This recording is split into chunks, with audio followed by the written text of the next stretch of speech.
In 1981, a haunting and unsolved crime took place in the small town of Keddie, California. It would leave 4 people dead and a community searching for answers. This is the story of Cabin 28, the Keddie Resort Murders. In 1981, Keddie, a quiet rural community in Plumas County, California, nestled about 120 miles northeast of Sacramento, was known for its secluded landscape surrounded by dense forest. The area, set in the Sierra Nevada mountains, offered an idyllic retreat, free from the typical hustle and bustle of urban life. The Keddie Resort, once a small vacation spot with rustic cabins, a general store, post office, and a hotel that included a bar and restaurant, had fallen on hard times, primarily housing college students, railroad workers, and low-income families by the time of the notorious Keddie murders. This shocking event, which occurred in Cabin 28, forever changed the town's perception, leaving a mark on its history and shattering the sense of security that once defined Keddie.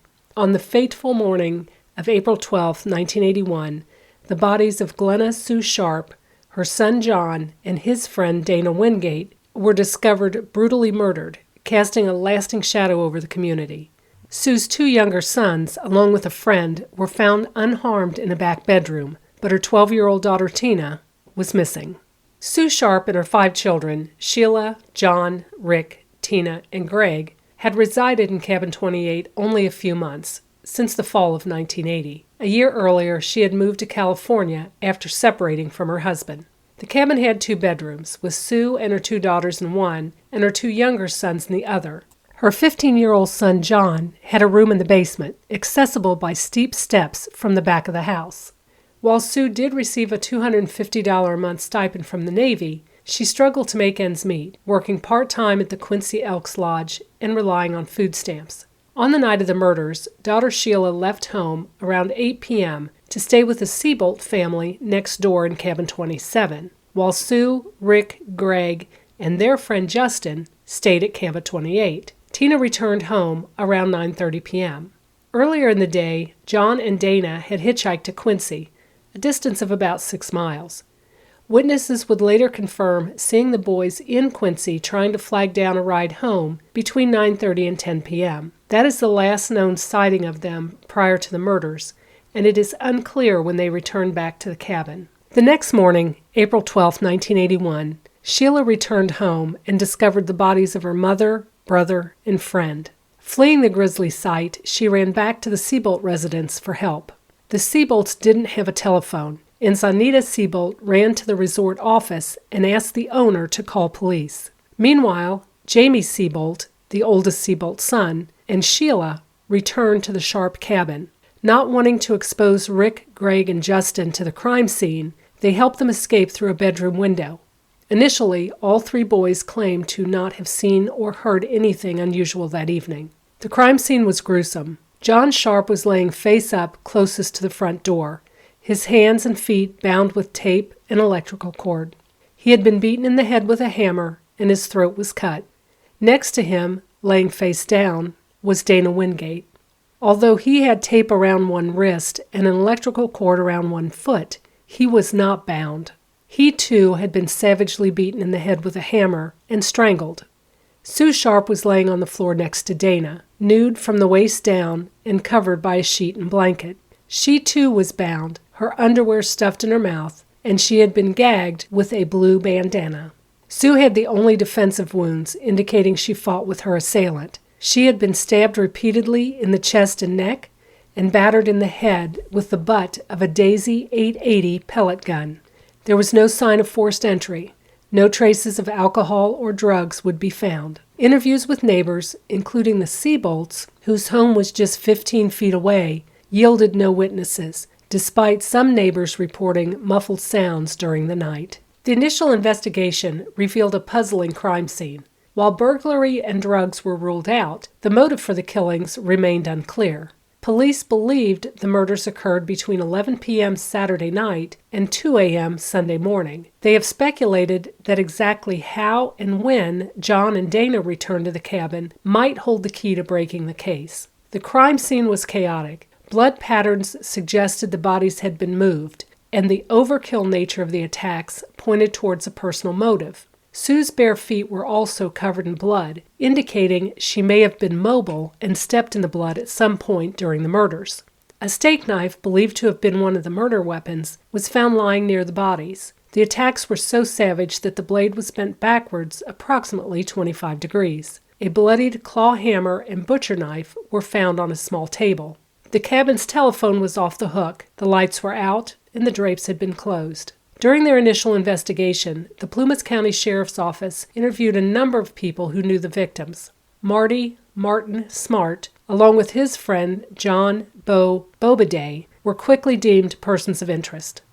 Smart and his family, including stepson Justin, who was in the murder house the night of the attacks, lived in cabin 26. Bobiday, who Smart had met just a few weeks earlier, was staying with the Smart family. It would later be learned that he had done time for armed robbery in Chicago's Statesville prison and in the state of California. There were many discrepancies in the statements that Smart and Bobiday gave to investigators.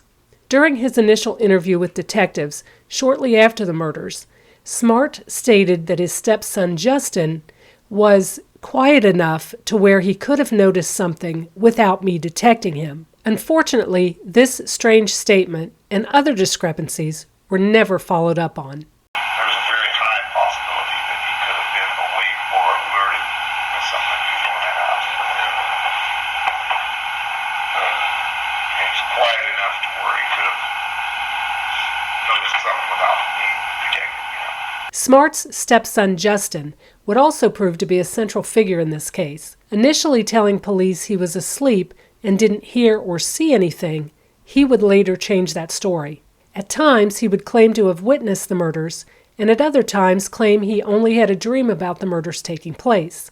Police paired Justin up with Reno Police Department artist Harlan Embry to develop a composite sketch of the men Justin claimed to have seen. Police do believe that Justin touched at least one of the bodies after the murder, because blood was found on the outside of the bedroom doorknob of the boys' room, and the door was partially opened when police arrived. Questions and rumors about the quality of the investigation have been rampant since the beginning. Many thought the investigation was mishandled. Some believe the sheriff's office intentionally botched the case and hid information to protect the identities of the killers. Information uncovered in later years indicate that former Plumas County Sheriff Doug Thomas and Smart were great pals. Thomas lived for a time in cabin 28, and it has been suggested that Smart lived with him for a time when Smart was having marital problems. Former Sheriff Thomas has denied this. Others feel the sheriff's office was simply too inexperienced to handle a case of this magnitude. On April 22, 1984,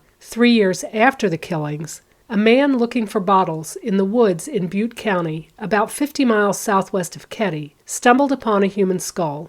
Dental records would identify the remains as 12-year-old Tina Sharp. Pathologists who studied the skull and other bone fragments determined that Tina died sometime close to the time she went missing. Her cause of death has never been determined. The subsequent years brought forth a series of puzzling developments and revelations. New evidence emerged, such as the 2016 discovery of a claw hammer that matched the one Martin Smart told investigators was missing from his home the night of the murders, and the matching of DNA from the crime scene to a living suspect in 2018. Despite these advancements, no arrests have been made, leaving the case still unsolved. In 2021, police publicly reported they were closer now than ever to solving the case. I believe there's two individuals that are still alive that were probably accessories after the fact. Yeah. The lingering questions surrounding the case persist. Why did no one hear the struggle or screams that surely must have come from cabin 28 that night? How could the children sleep soundly while 3 people were brutally murdered in the next room? Why was Tina the only one taken that night? Why were the younger boys left unharmed? Speculation has arisen about Tina's potential pregnancy by Smart, but with only her skeletal remains found, we will never know if those allegations are true or false. Despite the passage of time and the death of the main suspects, the search for justice and closure in the Keddie murders continues. The unanswered question remains, what truly happened in cabin 28 on that April night in 1981?